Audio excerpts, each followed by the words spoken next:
Hello friends, मैं आनंद कुमार उन्नति academy channel में आपका एक बार फिर से स्वागत करता हूं। फ्रेंड्स, अभी जो हम लोग डिस्कस करने वाले हैं वो जीवों के जनन, जो हमारे 12th के फर्स्ट चैप्टर है, यूनिट 1 के अध्याय 1 के रिप्रोडक्शन इन लिविंग ऑर्गेनिज्म यानी जीवों के अंदर जनन, उसी के एनसीईआरटी के जो आपका जो सॉल्यूशन है क्वेश्चन आंसर का, उसी का यहाँ पे एक डिस्कशन है और वो भी आपको यहाँ पे पूरा सॉल्यूशन एक्सप्लेनेशन के साथ मिलने वाला है। दोस्तों, जब हम एनसीईआरटी के इस क्वेश्चन के बारे में बात करते हैं तो थोड़ा सा टफ होता है, लेकिन करना ज़रूरी है क्योंकि इससे हमारे बहुत सारे कॉन्सेप्ट एनसीईआरटी के जो हम लोग टेक्स्ट बुक में पढ़ते हैं वो, और साथ ही साथ क्वेश्चन से भी और बहुत सारा क्लियर हमें स्टडी करने की जो एक सुख प्राप्त होती है वो यहाँ पे मिल जाती है। कहते हैं कि सबसे पहला क्वेश्चन इसके अंदर दिया हुआ है कि जीवों के लिए जनन क्यों अनिवार्य है। तो एक सिंपल सा क्वेश्चन से स्टार्ट किया एनसीईआरटी इस पहले चैप्टर के पहले क्वेश्चन, तो जिसका आंसर ये थोड़ा सा मिस्टेक हुआ है आंसर के अंदर कि कोई भी जीव अमर नहीं होते हैं।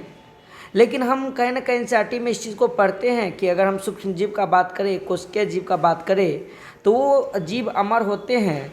लेकिन उसके बाद बताया गया कि कोई भी जीव अमर नहीं होती है, उसकी एक निश्चित जीवन अवधि होता है। जीव मरते हैं लेकिन प्रजाति की निरंतरता बनी रहती है।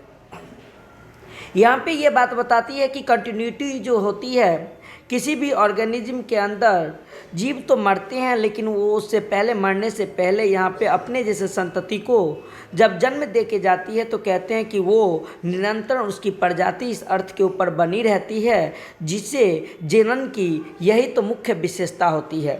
कहते हैं कि प्रजनन प्रजाति की निरंतरता सुनिश्चित करता है और यह मृत्यु के रूप में हुई जीव हानि को गौण बना देती है। यानी कहने का मतलब ये है कि प्रजनन प्रजाति की निरंतरता सुनिश्चित करते हैं। इट मीन्स कि वो अपने कंटिन्यूटी को मेंटेन करते हैं और यह मृत्यु के रूप में हुई जीव हानि को, यानी एगो जो जीव यहाँ से चला गया उस जीव को तो कम से कम ये मेंटेन करने का काम करते हैं। दूसरे अगर शब्द में अगर बात करें तो कहते हैं कि प्रजनन से उत्पत्ति हुई विभिन्नताएं जीव को बदले पर्यावरण में सफल जीवन यापन हेतु सक्षम बनाने की भी अवसर देती है, अर्थात ये जीवों के विकास में सहायक होते हैं। यहाँ पे एक और बात बताई गई है कि जीवों को जो पहले से, ये जो जीव अब की बार जन्म लिया है, उसकी जो एक पिता से, एक माता पिता से, एक जनक से जब उस संतति का जन्म हुआ है, तो उस जनक से जो संतति का जन्म हुआ तो उस संतति के अंदर पहले से अपने माता पिता से बताया जाता है कि ये ज़्यादा एडवांस होते हैं और यही एडवांसता के कारण इसके अंदर जैविक विकास का भी निर्माण होता है कि इस पर्यावरण के अकॉर्डिंग ये ढल पाए। दूसरा क्वेश्चन कि जनन की अच्छी विधि कौन सी और क्यों है। कहते हैं कि हम जानते हैं कि जनन की अच्छी विधि, जनन की दो विधि होती है। एक जो होता है वो आपका एसेक्सुअल अलैंगिक, और दूसरा जो होता है वो आपका कौन सा जनन होता है, लैंगिक जनन के रूप में बताया जाते हैं कि एक आपका अलैंगिक जनन है, दूसरा आपका कौन सा जनन है, लैंगिक जनन है। लेकिन जब अलैंगिक जनन और लैंगिक जनन के बारे में बोलते हैं तो कहते हैं कि जीवों में जनन के लिए लैंगिक जनन विधि को अच्छा माना जाता है और इस विधि में विपरीत लिंग वाले दो जनक भाग लेते हैं। इनमें नर तथा मादा युग्मकों का संयुग्मन होता है और संयुग्मन के फलस्वरूप बने युग्मन या युग्मनज जो जैगोट का निर्माण होता है वो नए जीव के विकास होता है। और युग्मक तथा युग्मनज निर्माण के समय में गुणसूत्रों की जीन संरचना में भिन्नता आ जाने के कारण संतति पूर्ण रूप से अपने जनक के समान नहीं हो पाते हैं। कहते हैं कि इसके अंदर जब दो युग्मक का मिलन होता है, युग्मनज का निर्माण होता है, तो युग्मनज अपने जनक से कहीं न कहीं भिन्न होते हैं क्योंकि उसके अंदर गुणसूत्रों की जीन की संरचना में भिन्नता होती है। यानी दोनों गैमिट जब अलग अलग होते हैं तो उस दोनों गैमिट अलग अलग होने के कारण, इस दोनों में भिन्नता होने के कारण नया जीव का निर्माण जो होता है वो पहले दोनों जीव से कुछ न कुछ भिन्न होते हैं और ज़्यादा विकसित होते हैं। कहते हैं कि संतति के उत्पन्न होने वाली भिन्नताएं, ये वेरिएशन जो देखी जाती है संतति के उत्पन्न होने के बाद, ये जैव विकास का आधार होती है। और ये भिन्नताएं जीव को बदले पर्यावरण में भी सफल जीवन यापन के अवसर प्रदान करती है तथा संकर ओज प्रदान करती है। यानी कहने का मतलब हाइब्रिड नस्ल को वहाँ पे जन्म देने का काम करता है, ताकि वो बदलते हुए पर्यावरण के साथ अपने आप को क्या कर सके, तो बदल सके। और सरवाइव करने के लिए होना भी बहुत ज़्यादा ज़रूरी है। फिर आगे दिया हुआ है कि अलैंगिक जनन द्वारा उत्पन्न हुई संतति को क्लोन क्यों कहा जाता है। कितना बढ़िया सा क्वेश्चन दिया हुआ है कि क्लोन शब्द अलैंगिक जनन के लिए ही हम यूज करते हैं, और अलैंगिक जनन में उत्पन्न जो जीव होते हैं वो अपने जनक के समान होते हैं, क्योंकि इस विधि में केवल समसूत्री विभाजन होती है। और समसूत्री विभाजन होती है तो यानी जैसा जनक है उसी प्रकार से उसका कौन है, संतान है। जिस प्रकार के जनक है उसी प्रकार के संतान है, हूबहू वही, जिसके अंदर ना तो आप जनक को ना ही उस संतान को अलग कर सकते हैं। कहते हैं कि इनके द्वारा उत्पन्न संतति एक दूसरे के समान रूप में दिखने के लायक होते हैं, और पूर्ण रूप से यानी अगर बात करें तो अकारिकी और आनुवांशिक दोनों रूप से वो अपने जनक के समान होने के कारण इस जीव को हम क्लोन के नाम से जानते हैं। अर्थात अलैंगिक जनन द्वारा उत्पन्न संतति को ही हम क्लोन के नाम से जानते हैं। फिर आगे जब बात करते हैं तो कहते हैं कि लैंगिक जनन के परिणाम स्वरूप बनी संतति को जीवित रहने के लिए अच्छा अवसर होता है। क्यों? क्या यह कथन हर समय सही होता है क्या? यानी लैंगिक जनन के परिणाम स्वरूप बनी संतति को जीवित रहने के अच्छे अवसर होते हैं, ऐसा क्यों? तो जब आंसर देखते हैं तो बोला गया कि लैंगिक जनन में विपरीत रंग वाले भिन्न भिन्न आनुवांशिक संगठन वाले जीवों की आवश्यकता होती है।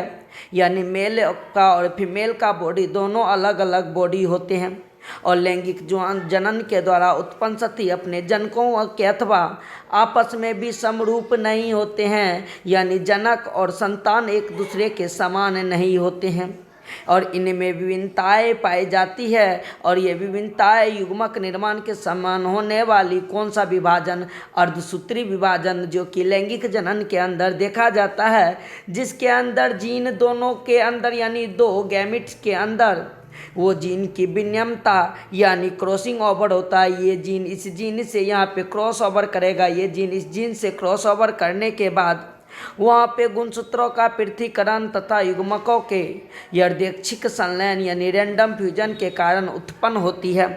और ये भिन्नताएं जीवन को बदले पर्यावरण के सफल उत्तरजीविता की संभावनाएं प्रदान करती है। लैंगिक जनन प्रायः अच्छे अवसर ही प्राप्त करता है, और हानिकारक लक्षण धीरे धीरे इस समुदाय से विलुप्त हो जाते हैं, लेकिन पर्यावरण को भी इनमें महत्वपूर्ण भूमिका होती है। लक्षणों का चुना जाना यानी अच्छा या ना होना पर्यावरण पे निर्भर करता है, और कुल मिलाकर लैंगिक जनन के परिणाम स्वरूप बनी संतति जीवित रहने के अच्छे अवसर होते हैं। यानी कहने का मतलब जब इस संतति का निर्माण एक मादा के शरीर में होता है तो मादा के शरीर के अंदर ये युग्मक इस पर्यावरण के मेल जोल से भी वृद्धि करने का काम करता है, और अपने शरीर को पर्यावरण के अकॉर्डिंग ही बनाने का काम करता है, ताकि इस दुनिया में आने के बाद वो इस इन्वायरमेंट में बेहतर सर्वाइव कर सके। फिर बताया जाता है कि अलैंगिक जनन द्वारा बनी संतति लैंगिक जनन द्वारा बनी संतति से किस प्रकार भिन्न है। तो कहते हैं कि अलैंगिक जनन द्वारा बनी संतति एक दूसरे की और अपने जनक के समरूप होती है। इसके विपरीत लैंगिक जनन द्वारा उत्पन्न संतति एक दूसरे से भिन्न अपने जनक के समरूप नहीं होते हैं। फिर जब आगे क्वेश्चन के बारे में बात करते हैं, उसी क्वेश्चन का जब दूसरा आंसर, तो कहा जा रहा है यहाँ पे कि अलैंगिक जनन द्वारा बनी संतति अकारिकी तथा आनुवांशिक रूप से एक दूसरे के समरूप या क्लोन होती है। इसके विपरीत लैंगिक जनन द्वारा उत्पन्न संतति अकारिकी या और आनुवांशिक रूप से एक दूसरे के समरूप नहीं होती है, और इसे भिन्नता पाई जाती है। जब अगला क्वेश्चन के बारे में बात करते हैं तो इसमें बताया गया है कि अलैंगिक तथा लैंगिक जनन के मध्य विभेद स्थापित कीजिए, यानी दोनों के बारे में बताइए। और कायिकी जनन को पारुरूपिकी अलैंगिक जनन क्यों माना गया है, यानी कायिकी जनन जो होते हैं वो पारुरूपिकी अलैंगिक जनन क्यों माना जाता है। जब इसके अंदर का बात करते हैं तो बताया जाता है कि अलैंगिक तथा लैंगिक जनन ये दोनों इस जगह पे बांट के अच्छा से आंसर इसके बारे में बताया ये गया है कि अलैंगिक में एकल जीव संतति उत्पन्न करने की क्षमता रखती है। जनन इकाई कलिका के द्वारा, शरीर के खंडन के द्वारा, बीजाणु के द्वारा, कनोडिया के द्वारा, जमील के द्वारा आदि रूप से होता है। जबकि युग्मक जनन की प्रक्रिया इसके अंदर, यानी युग्मक बनने की प्रक्रिया इसके अंदर नहीं होती है। जनन इकाइयों का संयुग्मन या संलयन नहीं होता है, यानी जनन का जो इकाई होते हैं यानी युग्मक का मिलन इसके अंदर नहीं होता है। जनन असूत्री या समसूत्री विभाजन के द्वारा होता है और संतति और कार्यकी आनुवांशिक रूप से एक दूसरे के समरूप होते हैं और आनुवांशिक विभिन्नताओं के अभाव में अलैंगिक जनन और जैव विकास में सहायक नहीं होता है। जबकि लैंगिक जनन के अंदर का बात करते हैं तो बताया गया है कि इसके अंदर दो विपरीत लिंग होते हैं। जनन की इकाई इसमें युग्मक जो होते हैं वो भी पार्टिसिपेट करते हैं और युग्मक का निर्माण होने के लिए युग्मक शुक्राणु और अंडाणु के रूप में बनते हैं और जनन की इकाई का मिलन भी होता है और जनन अर्धसूत्री और समसूत्री विभाजन के द्वारा होता है और संतान अकारिकी और आनुवांशिक रूप से जनक के से भिन्न रहते हैं और आनुवांशिक भिन्नताओं के कारण लैंगिक जनन जैव विकास में भी सहायक होते हैं। जैव विकास यानी कहने का मतलब जीव के अंदर होने वाली ये विकास समय के साथ जो होती है उसके अंदर भी लैंगिक जनन से फायदा पहुंचती है।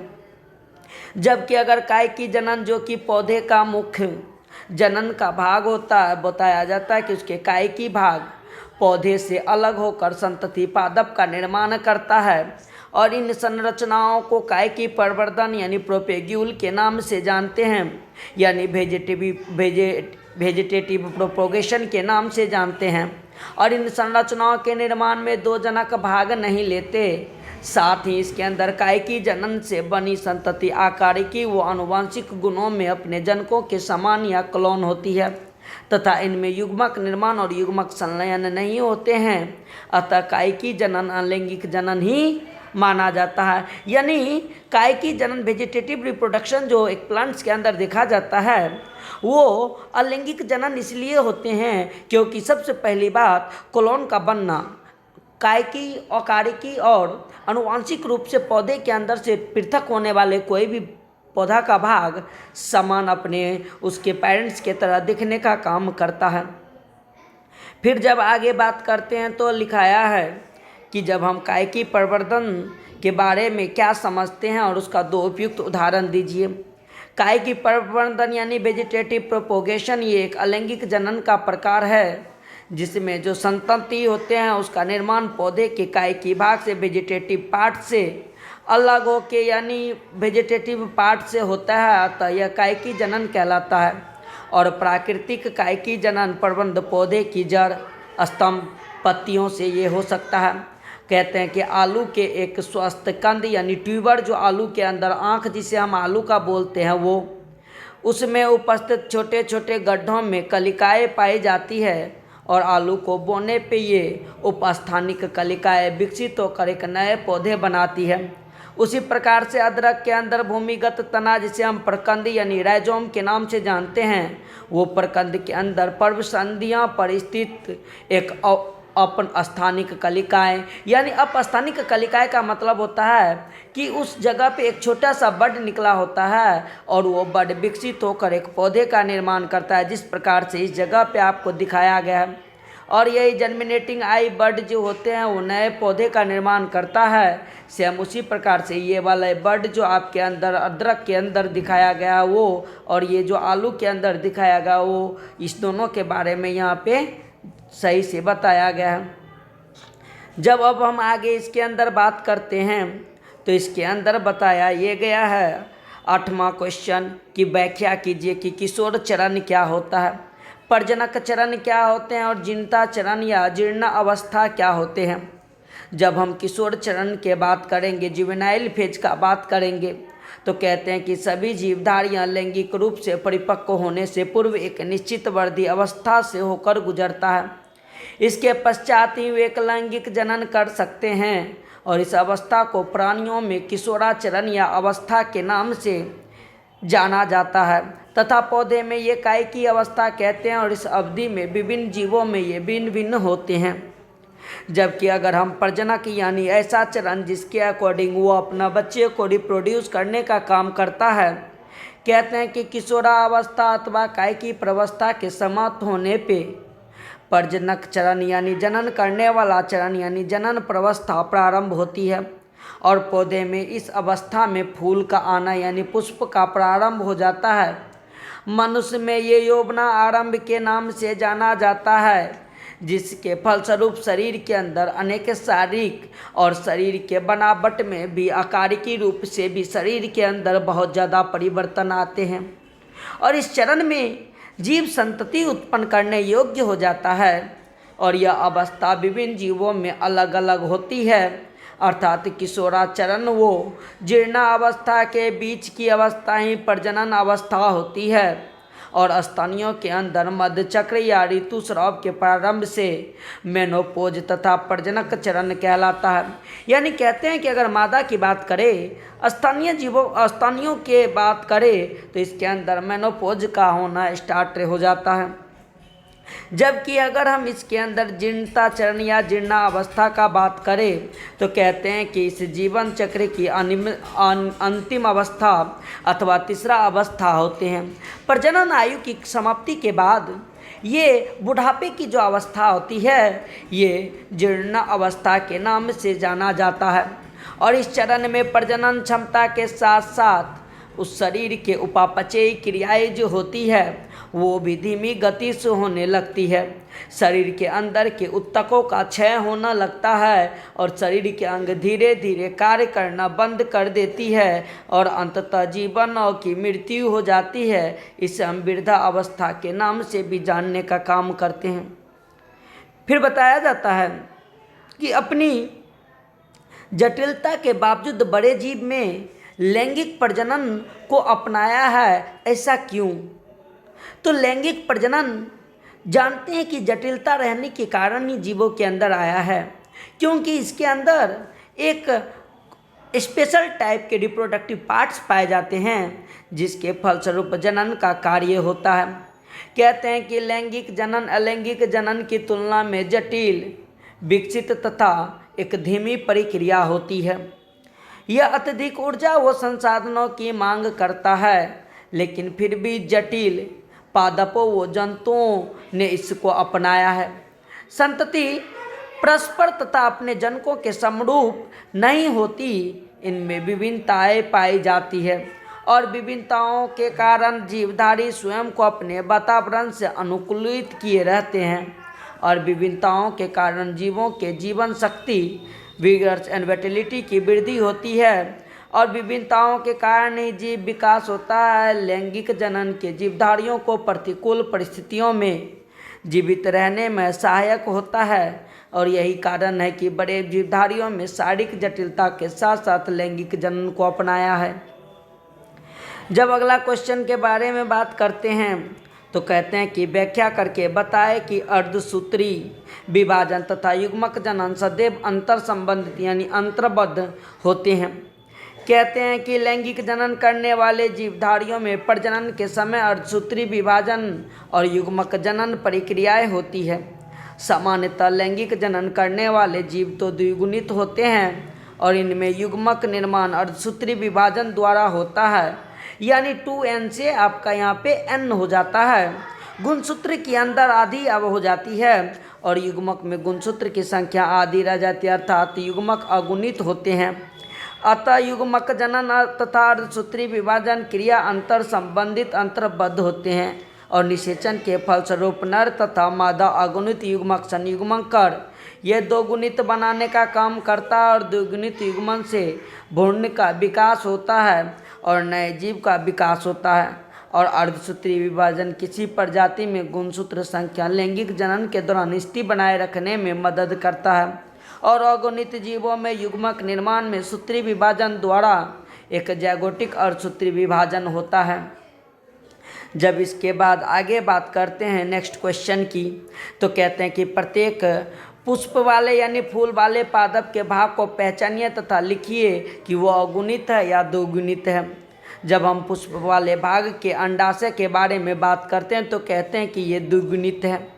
जब उसके परागकोश के बारे में भी बात करते हैं तो बताया जाता है कि दोगुणित है, लेकिन उस अंडाशय के अंदर बनने वाले अंडा या डिंब को अगुणित माना जाता है और यही फ्लावर का बताया जाता है कि गैमिट के रूप में जाना जाता है।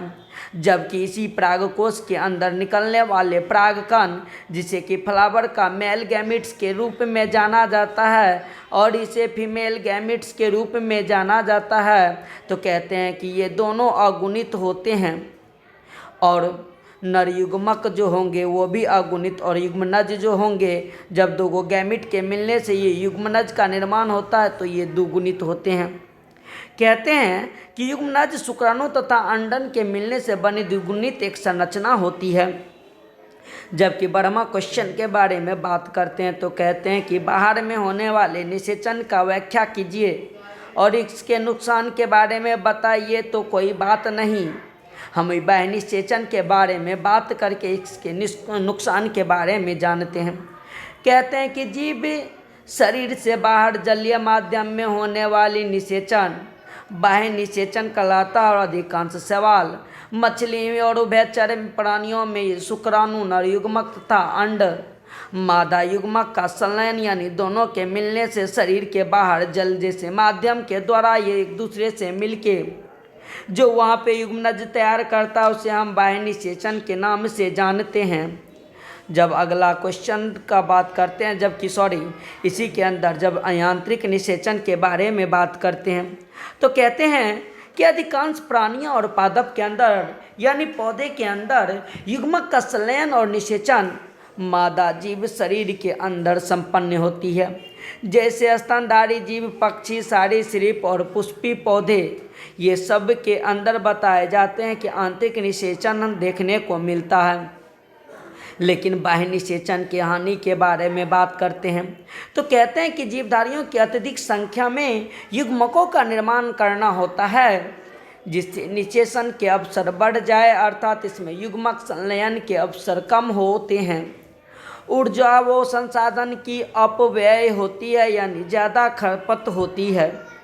कहते हैं कि संतति शिकारियों के द्वारा शिकार कर लिए जाते हैं जिसके कारण उसके संतति की उत्पत्ति बहुत कम हो सकती है, लेकिन इसके बाद भी इसकी ज़िंदगी और भी प्रॉब्लम से गुजरती है और उसकी उत्तरजीविता जोखिमपूर्ण होती है, अर्थात संतानों कम संख्या में जीवित रह पाती है, अर्थात निषेचन सुनिश्चित नहीं होता है। जबकि बाह्य पर्यावरण में युग्मक और निषेचन से बना युग्मनज माध्यम के प्रतिकूल परिस्थितियों जैसे उच्च ताप, प्रतिकूल पीएच, रसायन दाब आदि से भी प्रभावित होते हैं और युग्मकों की सुरक्षा का कोई प्रबंध नहीं होता। अधिकांश युग्मक जलाधार में व्यर्थ बह जाते हैं। अब अगला क्वेश्चन के बारे में बात करते हैं तो कहते हैं कि जूस्पोर जिसे अलैंगिक चल बीजाणु तथा युग्मनज के बीच का विभेदन के बारे में बात करते हैं, तो बात किया गया है यहाँ पे चल बीजाणु और युग्मनज के बारे में। जब चल बीजाणु के बारे में बात किए तो चल बीजाणु बोला कि इनका निर्माण अलैंगिक जनन के अंतर्गत होते हैं जिसके अंदर एक जनक के ही लक्षण होते हैं और चल बीजाणु सामान्यतः शैवालों में बनते हैं। इनका निर्माण जनन कोशिकाओं में सूत्री विभाजन के द्वारा होता है। सीलिया फ्लैजिला के कारण चल बीजाणु चल होते हैं और चल बीजाणु प्रायः अगुणित होने का भी कार्य करता है, यानी चल बीजाणु जो होते हैं वो अगुणित होते हैं यानी क्रोमोजोम उसके अंदर आधी होती है। जबकि युग्मनज के बारे में हम बात करते हैं तो कहते हैं कि इनका निर्माण लैंगिक जनन के अंतर्गत होता है। इनमें दो जनकों के लक्षण पाए जाते हैं और युग्मनज का निर्माण सभी जीवों में लैंगिक जनन के समय नर तथा मादा युग्मक के संलयन के फलस्वरूप होते हैं और इसके अंदर युग्मनज जो होते हैं वो स्थिर रहते हैं, चल नहीं पाते हैं और हमेशा युग्मनज जो होते हैं वो 2n के रूप में रहते हैं, यानी इसके अगुणित रहते हैं, जबकि ये जो होते हैं ये यहाँ पे द्विगुणित रूप में पाया जाता है। फिर बताया गया है कि युग्मक जनन और भ्रूण के उद्भव के बीच अंतर स्पष्ट कीजिए। जब इसके बारे में बात करते हैं और युग्म जनन और भ्रूण उद्भव के बारे में बात करते हैं तो कहते हैं कि नर तथा मादा दोनों के जनन अंगों में अगुणित युग्मकों के बनने की प्रक्रिया को युग्मक जनन कहते हैं और युग्मक हमेशा अगुणित होते हैं। अतः द्विगुणित जीवों में युग्मक जनन का अर्धसूत्री विभाजन द्वारा होता है और युग्मक एक कोशिकीय होते हैं। और युग्मक जनन के दो प्रकार होते हैं, या तो एक शुक्रजनक और एक अंडजनन। जबकि अगर हम युग्मनज के से भ्रूण की विकसित होने की क्रिया को भ्रूण की उत्पत्ति कहते हैं और यह हमेशा द्विगुणित होते हैं और वृद्धि जो होती है वो समसूत्री विभाजन के द्वारा होता है। भ्रूण के अंदर जीव जब विकसित करते हैं तो वो बहुकोशिकीय के रूप में विकसित करते हैं और इसमें कोशिका विभाजन का विभेदन शामिल होते हैं, यानी कोशिका विभाजित होने का भी कार्य होके और अलग अलग कार्य के लिए कोशिका बंटने का भी कार्य होता है। और जब इसके अंदर अगला क्वेश्चन के बारे में बात करें तो बोला गया है कि एक पुष्प में निषेचन पश्च परिवर्तनों की व्याख्या कीजिए। तो निषेचन पक्ष पुष्प के अंदर जो परिवर्तन होता है जिसे post fertilisation changes in flower, तो उसके अंदर बीजांड से बीज और अंडाशय फल का आवरण पेरिकार्प का निर्माण होता है। बाह्य दलपत्र और दलपत्र तथा पुंकेसर सूखकर गिर जाते हैं, सेपल पेटल वहाँ पे टूट के बिखर जाते हैं और युग्मनज का विभाजन विभेदन के द्वारा भ्रूण के अंदर वो तब्दील हो जाते हैं, अंडाशय की भित्ति भी बन जाती है। जब अगले क्वेश्चन के बारे में बात करते हैं तो बोला गया है कि एक द्विलिंगी पुष्प अपने आसपास से 5 द्विलिंगी पुष्प एकत्र कीजिए और अपने शिक्षक की सहायता से इसका समान वैज्ञानिक नाम पता कीजिए। तो द्विलिंगी पुष्प बाइसेक्सुअल फ्लावर जिसके अंदर जब पुष्प में नर जनन अंग पुमांग तथा मादा जनन अंग गायनोसियम दोनों उपस्थित होते हैं, यानी एंड्रोसियम गायनोसियम, तो उस पुष्प को हम बाइसेक्सुअल के नाम से जानते हैं। और सामान्यतः ये समीपवर्ती क्षेत्र में पाए सीमापवर्ती यानी सीमा वाले क्षेत्र में ये द्विलिंगी पुष्प होते हैं। सरसों को हम ब्रेसिका कैम्पोट्रिस के नाम से जानते हैं, मूली को हम रेफेनस सेटाइवस के नाम से जानते हैं, मटर को हम पैसम सेटाइवम के नाम से जानते हैं, तो सेम को हम डोलिकोकस लबलब के नाम से जानते हैं। अमलातास कोसिया फिस्टुला और गुड़हल को हम अभिस्कस रोजा सैनेंसिस के नाम से इसे जानने का काम करते हैं। फिर बोला गया कि किसी भी कुकुरबिट पादप के कुछ पुष्पों का जांच कीजिए और पुंकेसर और स्त्रीकेसर पुष्पों को पहचानने की कोशिश कीजिए। क्या आप एक अनलिंगी पौधे के नाम बता सकते हैं? तो दोस्तों यहाँ पे कुकुरबिटेसी कुल के ये कुकुरबिटेसी पादप के एक फैमिली के रूप में जाना जाता है, जिसके अंदर कुकुरबिट, लौकी, कद्दू, खीरा, करेला और ककड़ी आदि हैं। और कुकुरबिट पुष्प एक लिंगी होते हैं। नर पुष्प में अंडप यानी कार्पेल अनुपस्थित और मादा पुष्प में पुंकेसर अनुपस्थित होते हैं। नर पुष्प पुंकेसरी तथा मादा पुष्प स्त्री केसरी कहलाते हैं और पौधा प्रायः अबेलंगेसरी यानी मोनोसियस होते हैं। नर और मादा पुष्प एक ही पौधे पर पाए जाते हैं।